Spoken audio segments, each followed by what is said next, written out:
Lawrence ne byotusizaako tugenze mubende ku kyalo Kalo Kalungi kiri mu Kasambya gye tujja amawulire ag'omukyala Kalibutemu akidde mugya we bw'atyo n'amutemako omutwe.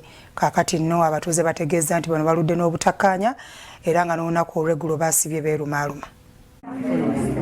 Bakazi bajja kabugo kakadde tekagwamu nsekere.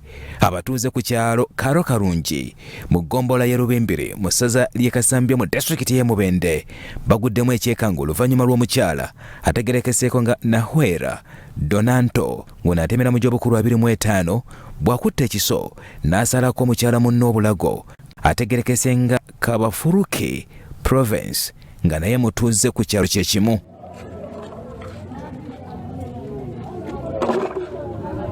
Okusinziira ku batuuze nga bakulembeddwamu n'abakyala w'ekyalo Nakyeyune Teddy agamba nti bano babadde n'obutakkaanya okumala akabanga ng'olunaku olw'eggulo baasibye bayomba n'okwerangira ebisongovu wabula bagenza okuwulira nga nate enduulu eraya nga waliwo asazeeko munne obulago.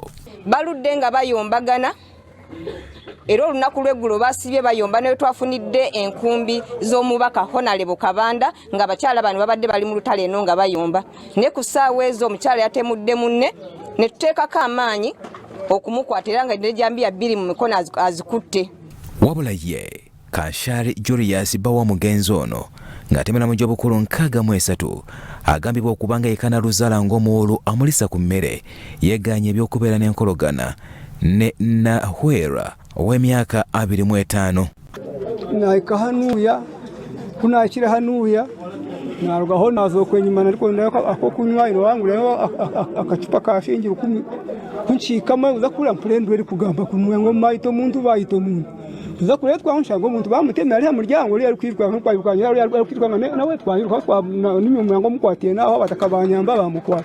Abatuuze abamu betusobodde okwogerako nabo batuuse n'okukayuukira poliisi y'e Mubende olw'okulwawo nate okugyawo omulambo gw'omutuuze munnaabwe ekintu ekibayisizza obubi.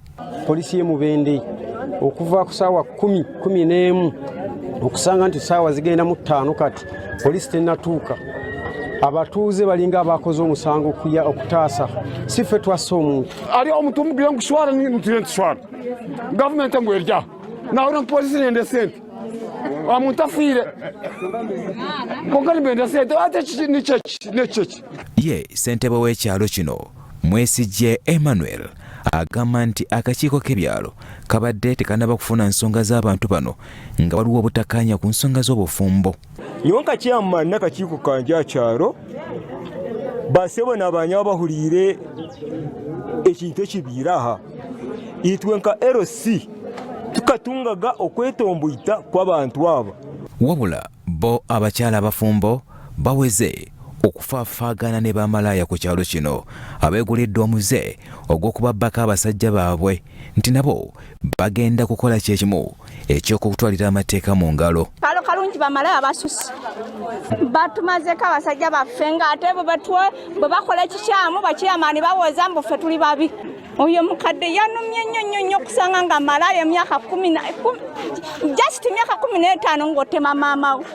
Abaana baakati baagala kukola baagala biwedde kubanga omusajja watuukira myaka 65 ng'alina mukazi we naye wa myaka 60 baba bamaze okukola ebintu byabwe nga basigaziza okutuula balye ku ebyo kati bano abataagala okukola baagala byabwereera sange nga biwedde.